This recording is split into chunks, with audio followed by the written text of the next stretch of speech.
अल्लाह करीम ने छठे पारे के आगाज़ में फ़रमाया ला युहिब्बुल्लाहुल जहरा बिस्सू। फरमाया बेशक अल्लाह पसंद नहीं करता कि बुरी बात का ऐलान किया जाए, ऐब एलानिया बयान किए जाएं। अल्लाह इसको पसंद नहीं करता। मिनल कौली, किसी बात में से भी कोई ऐसी बात की जाए, कोई ऐसा कौल बयान किया जाए जो बुरा हो, अल्लाह उसको पसंद नहीं करता उसके ऐलान को। इल्ला मन जुलिम, हाँ जिस पर जुल्म हो, जिस पर ज़्यादती हो, उसको इजाज़त है कि वो एलानिया इस बात का इजहार करे कि फ़लाँ ने मेरे साथ जुल्म किया है। आयत के पहले हिस्से में इस बात की तरफ इशारा फरमाया गया है कि बिला वजह क्या सरानियों पर और बदगुमानियों पर बुरी बातों का ऐलान न करो, बल्कि अगर उस बात का ताल्लुक मुआशरती तौर पर लोगों पर नहीं पड़ रहा और किसी शख्स का वो ज़ाती फ़ेल है और उसकी उस गलती का ताल्लुक उसकी ज़ात के साथ है, तो फिर तो हुजूर ने पर्दा पोशी का हुक्म दिया है। फरमाया अगर तुम किसी मुसलमान की पर्दा पोशी करोगे तो अल्लाह क़यामत के दिन तुम्हारी पर्दा पोशी फरमाएगा। और एक हदीस मुबारक में यूँ भी इरशाद फरमाया कि किसी का एक ऐब दुनिया का छुपा देना, रब करीम तुम्हारे 70 ऐबों पे पर्दा डाल देगा। लेकिन इल्ला मन जुलिम, जिस पर जुल्म हुआ हो, इसने ज़्यादती सही हो और फिर उसको ये पता हो कि अगर मैं ये जुल्म सहूँगा तो ये जुल्म आगे बढ़ेगा और लोग भी इस जुल्म का शिकार होंगे, तो फिर वहाँ खामोश रहने का हुक्म नहीं है, वहाँ बात करने का हुक्म है, वहाँ इजहार करने का हुक्म है, वहाँ ऐलान करने का हुक्म है।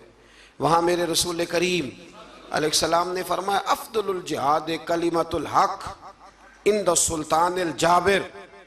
फरमाया सब जिहादों में अफजल जिहाद ये है कि तू जालिम बादशाह के सामने खड़े होकर सच्ची बात बयान कर, तू क्या मेरे साथ ज्यादती हुई है, तू ऐलान कर।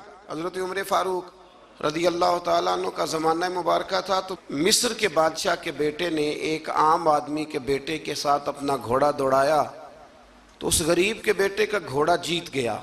बादशाह के बेटे को सुबकी महसूस हुई, तो उसने उस गरीब के बेटे की पुश्त पर कोड़े मारने शुरू किए। बहुत ज़्यादा कोड़े मार के अपने हसद की उस जलन को, आग को ठंडा किया। ये गरीब का बेटा रोता हुआ घर आ गया। कुछ लोग कह देते हैं बच्चों को कि बेटा हम नहीं इन जालिमों से मुकाबला कर सकते, बर्दाश्त करो। वो जुल्म को फ़रोग देते हैं, वो ज़्यादती को परवान चढ़ाते हैं।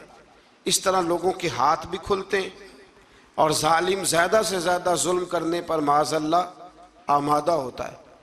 जब बेटे ने आके घर बताया ना उस गरीब को कि गवर्नर साहब के बेटे ने मेरी पुश्त पे दुर्रे मारे हैं, तो उसने कहा बेटा मेरे साथ घोड़े पे बैठो।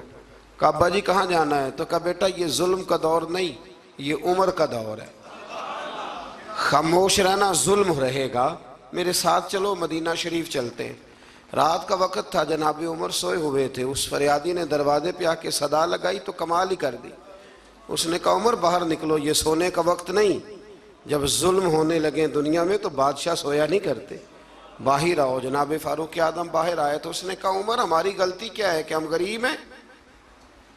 गलती ये है कि हम तंगदस्त हैं, मजबूर हैं। देखो मेरे बेटे की पुश्त का क्या हाल किया।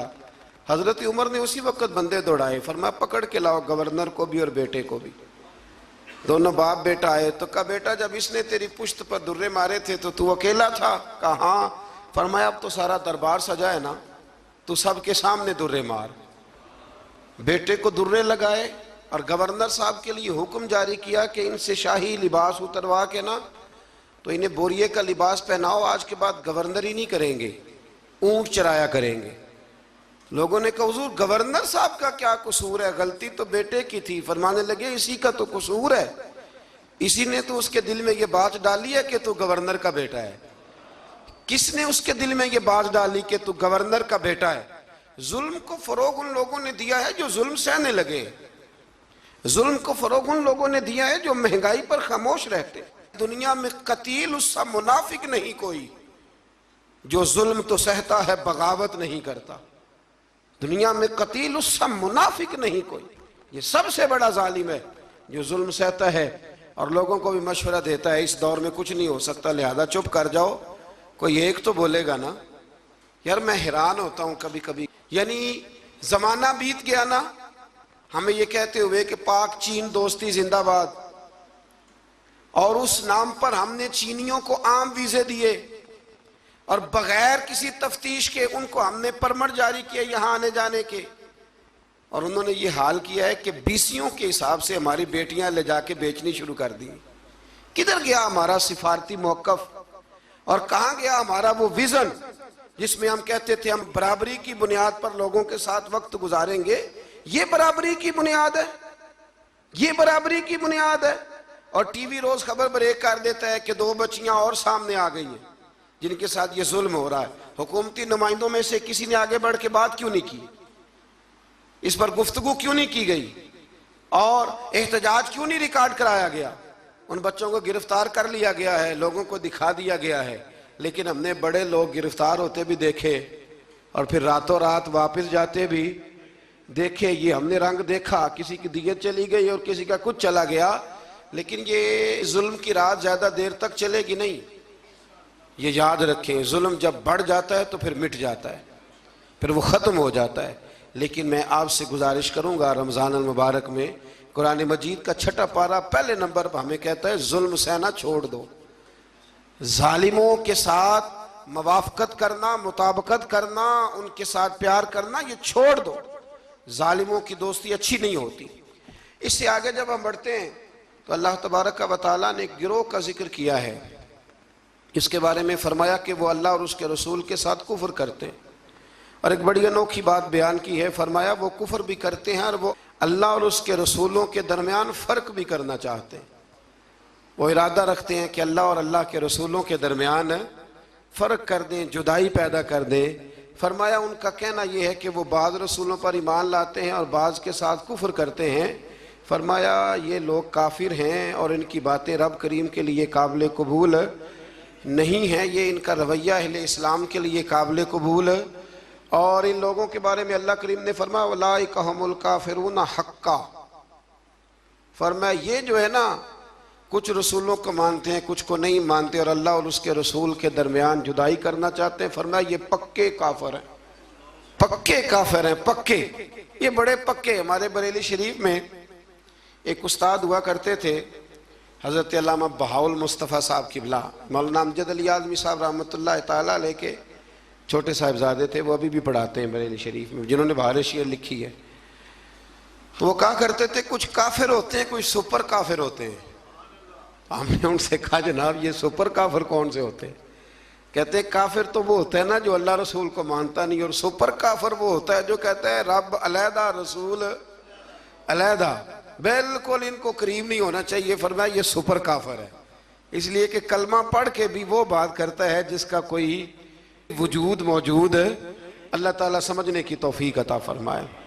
इससे फिर थोड़ा सा जब हम आगे बढ़ते हैं तो अल्लाह तबारक व तआला ने हज़रत ईसा अलैहिस्सलाम का जिक्र फरमाया है कि हज़रत ईसा अलैहिस्सलाम को अल्लाह तबारक व तआला ने आसमानों पे उठा लिया।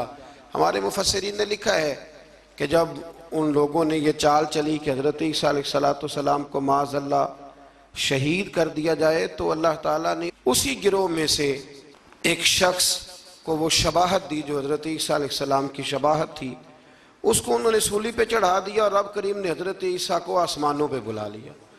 हज़रत ईसा चौथे आसमान पर मौजूद हैं और ज़िंदा हैं, वो तशरीफ़ लाएंगे।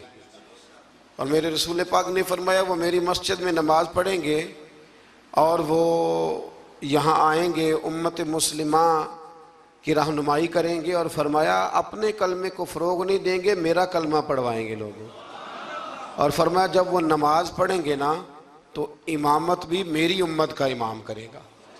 तो हज़रत ईसा अलैहिस्सलाम का तशरीफ़ लाना यहाँ बयान किया गया। फिर यहाँ अल्लाह ताला ने अपने बहुत सारे रसूलों के नाम ले ले के जिक्र फरमाए, और फरमाया कुछ नाम ऐसे हैं जो हमने बतला दिए हैं और कुछ नाम ऐसे हैं जो बतलाए, तो जो नहीं बतलाए उन पर भी ईमान लाना है और जो बतला दिए गए उन पर भी ईमान लाना है। यहाँ इस बात का बड़ी वजाहत के साथ जिक्र फरमाया गया।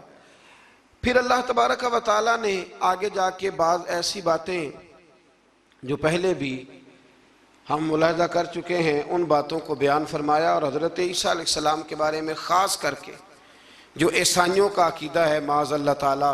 मैंने जब हज़रत उज़ैर अलैहिस्सलाम का जिक्र आया था ना तीसरे पारे में, तो मैंने वहाँ भी ये बात अर्ज़ की थी कि जब अंबिया किराम अलैहिमुस्सलाम की बहुत ज़्यादा शानें लोग देखते हैं ना, तो कुछ लोग गुलूफ़ करते हैं। तो गुलूफ़ का माना ये होता है कि वो वहाँ तक बात ले जाते हैं जहाँ तक जा सकती नहीं। जब हज़रत उज़ैर अलैहिस्सलाम 100 साल तक सोए रहे और बेदार हुए, तो यहूदियों ने उन्हें अल्लाह का बेटा कहना शुरू कर दिया। माज़ यही हाल हज़रत ईसा अलैहिस्सलाम के साथ हुआ कि जब हज़रत ईसा बगैर वालिद के पैदा हुए तो लोगों ने माज़अल्लाह उन्हें अल्लाह का बेटा कहना शुरू कर दिया। ये गुलूफ़ है, ये वो जुल्म है अकीदे के साथ। अब भी बहुत सारे लोग ना हमारे ये जो जदीद, मैं थोड़ा सा जब पढ़ता हूँ ना जदीद माहौल को, तो मैं देखता हूँ कि एक ऐसा मज़हब तैयार करने की दुनिया में कोशिश की जा रही है जिसके अंदर सब लोगों को जमा कर दिया जाए, ऐसी खिचड़ी पकाई जाए कि ना मुसलमान का पता चले और ना काफिर का पता चले, बिल्कुल खिचड़ी पका दी जाती है। तो कुछ लोग खिचड़ी पकाने वाले होते हैं, तो कुछ लोग ऐसे होते हैं जो फिर खिचड़ी से चीज़ें अलहदा भी कर लेते हैं, दाल अलग कर लेते हैं और घी और सूंघ के बता देते हैं कि असली है कि नकली है, डालडा है कि। ये भी अल्लाह ने तौफीक देखे ना। हम मनफी बातों को अक्सर बयान करते हैं तो मुस्बत बातें भी बयान है। फिर अल्लाह तबारक व तआला ने आगे चल के इरशाद फरमाया, क्या लोगों, मैंने तुम्हारे पास अपने रब होने की दलील तुम्हें अता कर दी है। कोई शख्स जब कोई दावा करता है तो लोग उससे दलील पूछते हैं। अल्लाह करीम का दावा है ला इलाहा इल्लल्लाह, ये दावा है कि अल्लाह वहदहू ला शरीक है। तो लोग दलील पूछते थे, दलील क्या है? तो इसी पारे में अल्लाह करीम ने फरमाया या अय्युहन्नासु कद जाकुम बुरहानुम मिर रब्बिकुम, फरमाया लोगों, ये जो मैंने तुम्हें रसूल अता फरमाए हैं ना, ये तुम्हारे पास तुम्हारे रब की तरफ से दलील आ गई है। ये दलील है तुम्हारे पास तुम्हारे रब की तरफ से। हजरत अब्दुल्ला इब्न रवाहा रदी अल्लाह ताला अन्हु फरमाया करते थे कि हुजूर कोई मौजज़ा ना दिखाते, ना चांद को तोड़ते, ना सूरज को मोड़ते, ना रसूल करीम अलैहिस्सलाम पत्थरों से कलमा पढ़वाते, ना दरख्तों से सजदा करवाते, ना मुबारक उंगलियों से चश्मे जारी होते, हुजूर कुछ ना करते। तो मेरे महबूब का चेहरा ही ऐसा था, लोगों ने देखते जाना था और कलमा पढ़ते जाना था। इसलिए कि हुजूर सल्लल्लाहु ताला अलैहि वसल्लम को अल्लाह ने वो नूरानियत, वो कमाल, वो खूबसूरती अता की है, वो खास जाज़बियत है महबूब की गुफ्तगू में भी, हुजूर की आंखों में भी, हुजूर के लबो लहजे में भी, और मेरे रसूल के चेहरा अनवर में भी, और पूरा वजूद हुजूर का मौजज़ा है। तो अल्लाह तबारक व तआला ने फिर इसी पारे के अंदर इस बात का भी तज़किरा इरशाद फरमाया। शुरू में ना सूरतुल माइदा के बिल्कुल शुरू में अल्लाह ताला ने वादे पूरे करने का हुक्म दिया है। फरमाया ईमान वालों अपने वादे पूरे करो। वादा पूरा करना ये इनफरादी मामला नहीं, ये इज्तिमाई मामला भी है। और हमारे यहाँ वादे पूरे नहीं किए जाते। वादे पूरे करना बड़ा ही ज़रूरी है। हमारे यहाँ लोग वादा नहीं पूरा करते, और मेरे नबी करीम अलैहिस्सलाम ने हद बंदी कर दी, फरमाया जो वादे का पाबंद नहीं उसका तो दीन ही कोई नहीं। और हमारे मुल्क में हाल ये है वादों के हवाले से, मैंने कहा उम्मीदवार तकरीर कर रहा है और जिस बंदे ने अपनी जेब से उसके इश्तिहार छपवाए हैं, पैनाफ्लेक्स छपवाए हैं और उसकी तस्वीर उसने अपने दिल पे लगाई हुई, और नारे भी खुल के मारे हैं, उसने खुल के नारे लगाए हैं। और जब उसने वादा किया ना कि बस ये सड़कें पक्की हो जाएंगी, ये पेरिस बन जाएगा और साथ वाली गली मैनचेस्टर बन जाएगी, और उससे अगली जो गली होगी वो लीड्स बन जाएगी, और उससे आगे जो है वो बिल्कुल बरतानिया वाले देखने आया करेंगे, ये सारे उसने जहां जहां वादा किया वहां वो जिसने स्टिकर लगाया था उसने नारा लगाया, पूरा नारा लगा, पूरी बात हुई। लेकिन जब वो तकरीर सुन के बाहर निकलता है ना, पैसे भी उसने जेब से लगाए हैं, नारे भी उसने लगाए हैं, कुर्सियों में हिस्सा भी डाला है जो वहां उसने सजाई हुई थी, और बाहर निकलते वही बंदा कह रहा है कि जो ये कह रहा है ना सारा झूठ ही कह रहा है, खुद बयान कर। ये कौमी लीडरों की बात कर रहा हूं, तो आप अंदाजा कर लें कि आम लोग, हुजूर ने फरमाया नास वाला दीन मलूक है, लोग अपने सरदारों के मजहब पे होते हैं।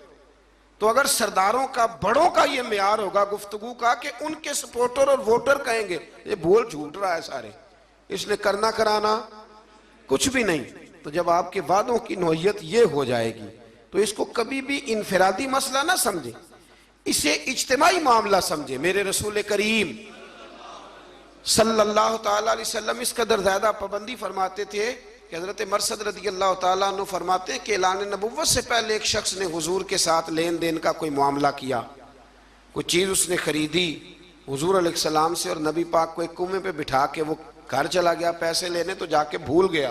3 दिन के बाद उसे याद आया और वो शख्स कहता है जब मुझे याद आया तो फिर भी मैं दौड़ के नहीं आया। मैंने कहा कि वो चले गए होंगे, 3 दिन कौन बैठा रहता है। फिर भी मैं अपने काम शाम समेट करके आया। सैयदा खतीजतुल कुबरा रदी अल्लाह ताला अन्हा के दरवाजे पर मैंने दस्तक दी, और जब अंदर से सैयदा बोली और उन्होंने बोल करके फरमाया कौन है, तो मैंने कहा कि मैं हुजूर अलैहिस्सलाम से मिलने आया हूँ। तो वो कहने लगी कि वो 3 दिन हो गए हुजूर तो घर ही नहीं तशरीफ़ लाए। फरमाते हैं फिर मैं तड़पा और मैं दोबारा उस जगह आया तो हुजूर ने कुछ सख्त जुमला नहीं कहा। फरमाने लगे खैरियत तो थी, आपने तो मुझे मुश्किल में मुब्तला कर दिया। आपने फरमाया यहाँ बैठो, तो मैंने कहा बैठता हूँ, तो फिर 3 दिन हो गए बैठा हूँ। तो कहते उसने कहा कि आप उठ जाते, तो महबूब फरमाने लगे कैसे उठ जाता, तेरे साथ वादा जो कर लिया था यहाँ बैठूंगा, उठ कैसे जाता। तो मियार बनाए जिंदगी के अंदर। ये क्या बात हुई कच्ची कच्ची बातें करना, और बातें करते वक्त भी इरादे कच्चे रखना, बात हो जो गई। फिर से आगे अल्लाह तबारक व तआला ने कुछ ऐसे जानवरों का जिक्र फरमाया है जो हलाल हैं, और कुछ ऐसी इशारे इरशाद फरमाए हैं कि कुछ जानवर ऐसे हैं जो खाना मुसलमान के लिए जायज़ नहीं है। अब हमारा ये मामला है कि हमें तहकीक चाहिए होती है, हमारे कालम निगार और मीडिया की बेलगाम आज़ादी और सोशल मीडिया पर बेहंगम गुफ्तगू, हमें हर चीज़ की दलील चाहिए होती है। अब ये भी लोग सवाल करने लगे हैं जी वो हराम जानवर जो यूरोप के यहाँ इतना ज़्यादा खाया जाता है, वो बीमार तो नहीं होते, वो मरते तो नहीं, तो वो फलां तो नहीं होता। तो खुदा के बंदो, कोई ज़रूरी है कि कोई ऐसी चीज़ लोग खाएं तो उससे मारी जाएं तो वो गलत होगी। नशा करने से आदमी मर जाता है। लेकिन हजरत सिद्दीक़ अकबर ने जो जवाब दिया था वो बड़ा शानदार है। किसी ने कहा कि जब शराब हराम नहीं हुई थी तो तब आप पीते थे, तो तब अबू बकर सिद्दीक़ फरमाने लगे मैं वो काम नहीं करता जो करने के बाद बीवी और बहन की पहचान खत्म हो जाती है, मैं वो काम नहीं करता। आप समझिएगा बात को कि जरूरी है कि हर बात की हिकमत ही बताई जाए, और यही कहा जाए कि वो फलानी चीज खाने के बाद कोई मर गया है, जरूरी है तो फिर और बहुत सारी चीजें आप उनको खाएं और खाने के बाद तजर्बा करें और बताएं कि मरे हैं कि बचे हैं। तो ये बेहंगम आज़ादी, बेहंगम गुफ्तगू को जन्म देती है। कुरान किताब हिदायत है, हर जगह हिदायत देता है, लेकिन कुछ जवामिउल कल्म हैं, 1-2 जुमलों के अंदर समुंदर बंद है। कुछ आयात ऐसी हैं कि जिन आयात का रट लेना बड़ा जरूरी है, और जो रोज हमारे एक दूसरे से ताल्लुक रहते हैं, रिश्ते रहते हैं, उन रिश्तों के अंदर वो आयात हमारे लिए संग मील हैं। इसी तरह का जिक्र अल्लाह ताला ने यहां भी इरशाद फरमाया, फरमाया वतावनु अलल बिर्रि वत्तक़वा, जब नेकी और परहेजगारी का काम हो तो एक दूसरे के साथ ताउन करो, और वला तावनु अलल इस्मि वल उद्वान, और फरमाया गुनाह और ज्यादती पर एक दूसरे के साथ ताउन न करो। और आगे इरशाद फरमाया वत्तकुल्लाह, अल्लाह से डर जाओ, अल्लाह से डरो। नेकी और परहेजगारी का काम हो तो ताउन करो, आगे बढ़ो, शाबाशी दो, प्यार करो। और गुनाह और ज्यादती का मामला हो, मेरा दोस्त, मेरा भाई, मेरा अपना कोई गलत काम करने जा रहा हो, कोई जुल्म करने जा रहा हो, तो अल्लाह ने हुक्म दिया है कि अब तू उसके साथ ताउन ना कर। हमारे यहाँ पनाहें दी जाती हैं। वो हमारे देहातों में ना कोई किसी की बहू बेटी को भगा के ले आता था ना, तो यार कहते थे यारी का ये बहुत बड़ा हमारे जिम्मे कर्ज है कि हमने इसके साथ ताउन करना। गलत काम में ताउन करना, हराम फेल में ताउन करना, जुल्म और ज्यादती पर एक दूसरे के साथ ताउन करना, वो जबर कर रहा है और तू ताउन कर रहा है, और इसको मर्दानगी करार दिया जाता था। मर्दानगी, ये कोई मर्दानगी है?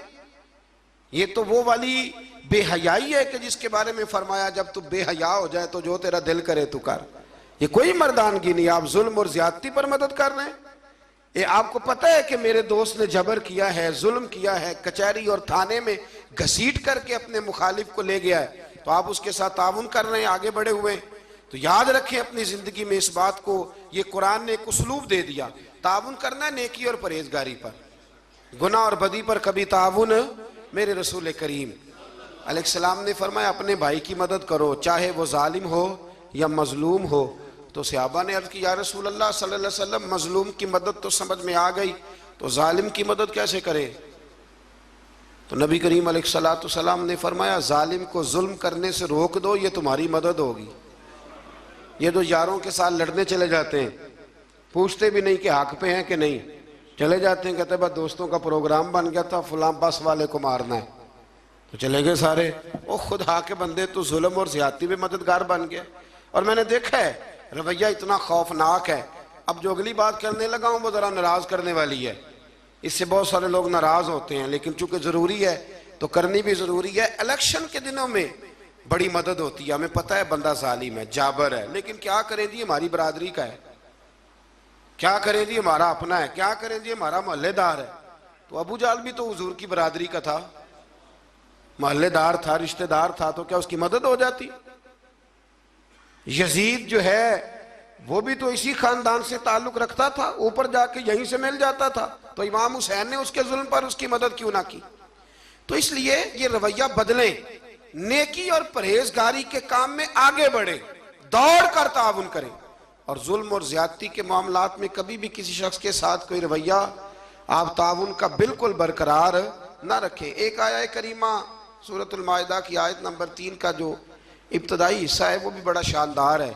हजरत सैयदना उमर फारूक रज़ी अल्लाह तआला अन्हु फरमाते हैं, जब यह आया करीमा नाजिल हुई तो मुझे यहूदियों का एक आलिम मिला और कहने लगा, उमर तुम्हारे नबी करीम अलैहिस्सलाम पर एक ऐसी सूरत नाजिल हुई है कि अगर वो तौरात में नाजिल होती तो हम उस दिन को ईद का दिन मनाते, ईद समझ के वो दिन मनाते। इतनी शानदार आयत, आयत क्या है? अल यौमा अकमलतु लकुम दीनकुम।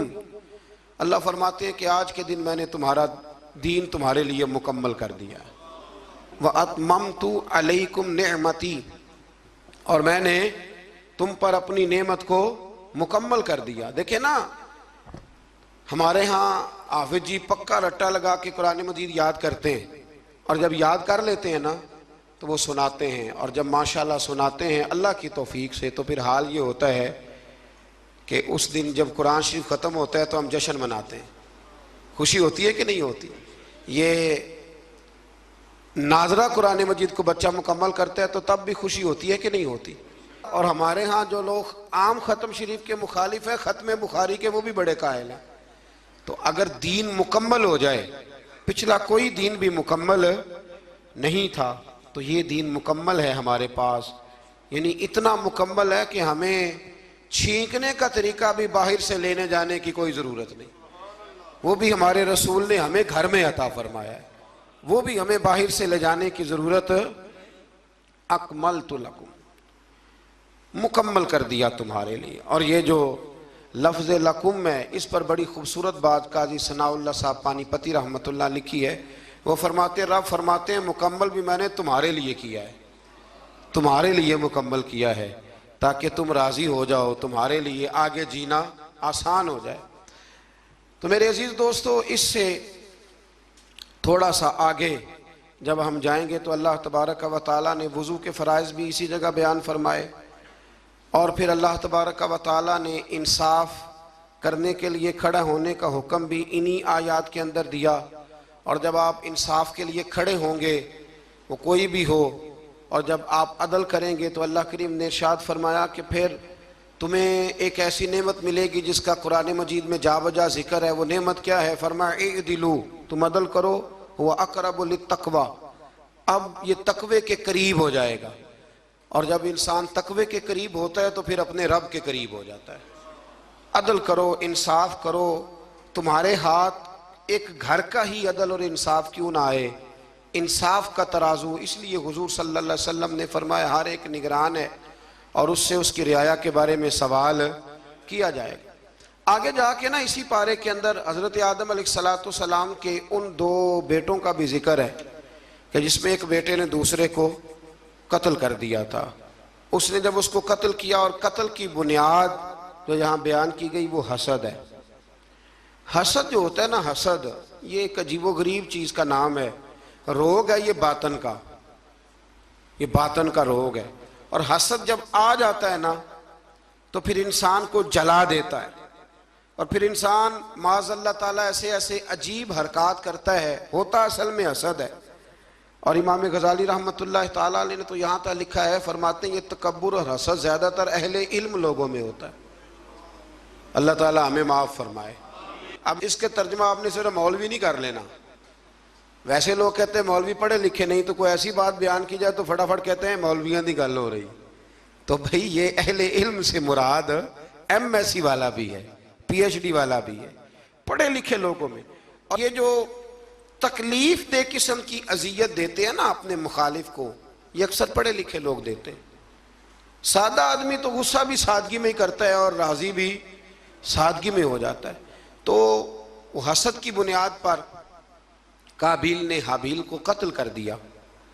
तो आगे कुरान मजीद ने जो उसलूब बयान किया वो बड़ा और ज़्यादा नसीहत आमोज़ है। जब कत्ल किया तो अब क्या करे, भाई की लाश को उठा के फिर रहे हैं कि इनका किया जाए। तो उनको दफन करने का तरीका कव्वे ने सिखाया। कव्वे ने भी लड़ते लड़ते दूसरे कव्वे को मारा, फिर उसने अपनी चूंच के साथ ज़मीन को खोदा, फिर उसके अंदर उसने कव्वे को रख के उसके ऊपर मिट्टी डाली। तो काबिल को समझ आ गई कि इस तरह करके मैंने भाई को दफन करना है। तो अगर कव्वा कोई बात सिखा सकता है तो इसका मतलब है सीखने वाला कहीं से भी सीख सकता है। शर्त यह है कि उसका सीखने का प्रोग्राम हो, उसका इरादा हो कि मैंने सीखना है। कुछ चीज़ें ऐसी होती हैं जो नज़रियाती होती हैं, तो जो नज़रियाती चीज़ें होती हैं उन पर ज़ाहिर है फोकस भी ज़्यादा होता है। और नज़रियाती चीज़ें जो ऐसी हैं जो ज़िंदगी में भी अमल करने में रास्ता आसान करती हैं, और मरेंगे तो कब्र में भी हमें फ़ायदा देगी। तो एक नज़रियाती आयत है, इसी के अंदर आयत नंबर 35 सूरतुल माइदा में, उसमें अपनी बात को समेटता हूँ। अल्लाह करीम ने फरमाया या अय्युहल्लज़ीना आमनुत्तकुल्लाह वब्तगू इलैहिल वसीला, ऐ ईमान वालो अल्लाह से डरो और उसके रास्ते में वसीला तलाश करो। अल्लाह क्या फरमाते हैं, अल्लाह से डरो और उसके रास्ते में वसीला। तो जब अल्लाह वसीले को पसंद करता है तो अल्लाह वसीले को, यार वाज़े आयत आ गई, वाज़े। मैं हैरान होता हूँ बाज़-औक़ात कि वाज़े दलील के बावजूद लोग कहते हैं कि जी यहाँ से मुराद कुछ और है। तो मैंने कहा किसने तुम्हें कहा कि मुराद लो? तुम कौन होते हो अपनी मर्जी से कुरान की तशरीह करने वाले, तफसीर करने वाले?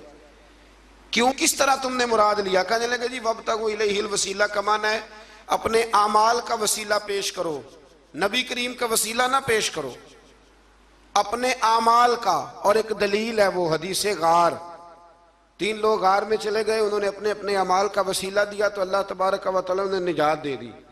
यानी वो नमाज, जिस नमाज में सारा सौदा बेचा है दुकान का, कहते हैं उसका वसीला दे लो, पता नहीं वो नमाज कबूल भी है कि नहीं, उसका वसीला दे लो तो दुरुस्त है। और वो वाला हज जो सारा माज़अल्लाह दिखावे पे गुजर गया, उसका वसीला दे लो तो जायज़ है। और वो ज़कात पता नहीं पूरी दी के नहीं दी, उसका वसीला दे लो तो, यानी वो अमाल जो पता नहीं कबूल है कि नहीं, उनका वसीला दे लो तो वो जायज़ है। तो ये तो अमाल पता नहीं मकबूल है कि नहीं मकबूल, तो उस रसूल का वसीला ना दे जो हर वक्त ही रब की बारगाह में मकबूल है। और सिर्फ दुनिया में ही मकबूल नहीं, कब्र में भी मकबूल है। और क़यामत के दिन भी शफात का सेहरा सजेगा तो मुस्तफ़ा के सरे अनवर पर सजेगा। हमारे यहाँ बड़े अजीबो गरीब रवैयों के लोग पाए जाते हैं, और फिर जो उनकी बातें कबूल करने वाले हैं वो उससे भी ज़्यादा वसी ज़रफ़ हैं, वो उससे ज़्यादा बुलंद हौसलों के मालिक हैं। वो साहिबाने इल्म फ़िक्र फटाफट आ जाते हैं, कहते हैं जी मतलब वसीले की ज़रूरत क्या है, अल्लाह जब सारा कुछ डायरेक्ट सुनता है। और मैंने कहा खुदा के बंदे, तुझे तो अल्लाह ने बगैर वसीले के पैदा नहीं किया, गिरा के ऊपर से छत से। देखे ना, अल्लाह मेहनत करने का हुक्म देता है तो बगैर वसीले के भी अल्लाह रोज़ी अता कर ही सकता है ना। अगर मन्नो सलवा सुबह बनी इसराइल की छतों से मिल सकता था तो हमारे बिस्तर में तकिए के नीचे से भी नोट निकल सकते थे। पर अल्लाह ने फरमाया उठ के जाओ, काम करो, कुछ करोगे तो फिर तुम्हें मिलेगा।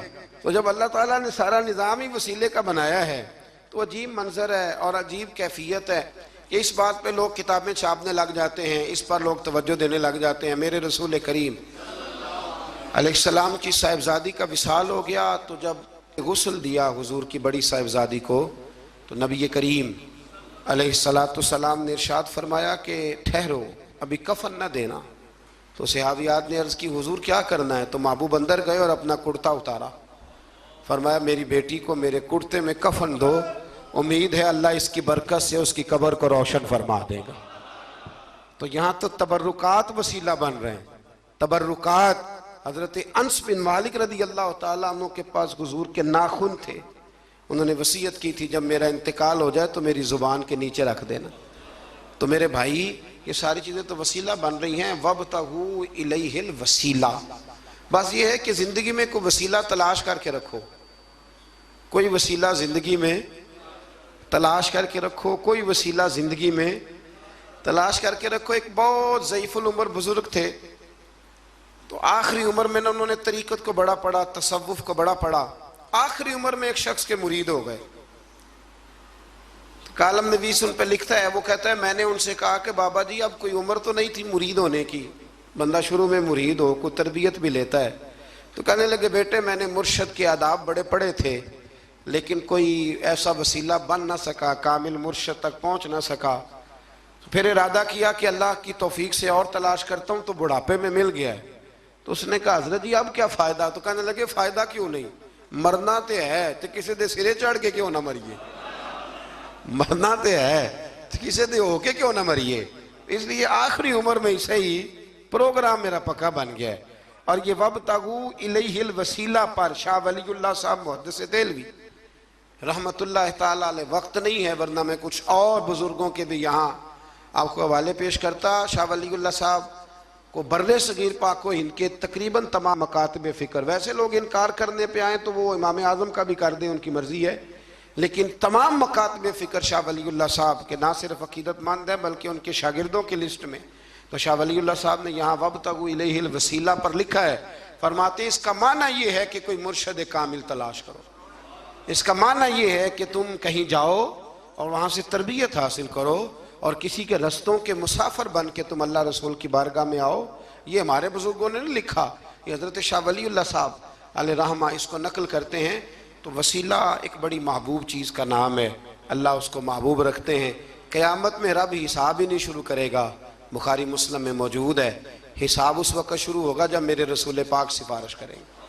तो जब क़यामत का वो हिसाब जो तय है, कुरान की हर सिपारे में जिसका जिक्र है वो हुजूर के वसीले से शुरू हो रहा है। बस दुआ फरमाएं कि हमारे हाथों में जो वसीले हैं वो हमेशा कायम रहें और अल्लाह तबारक व तआला हमारी निस्बतों को मजबूतियाँ अता फरमाए। आखिर दावा या अनिल हम्दुलिल्लाह।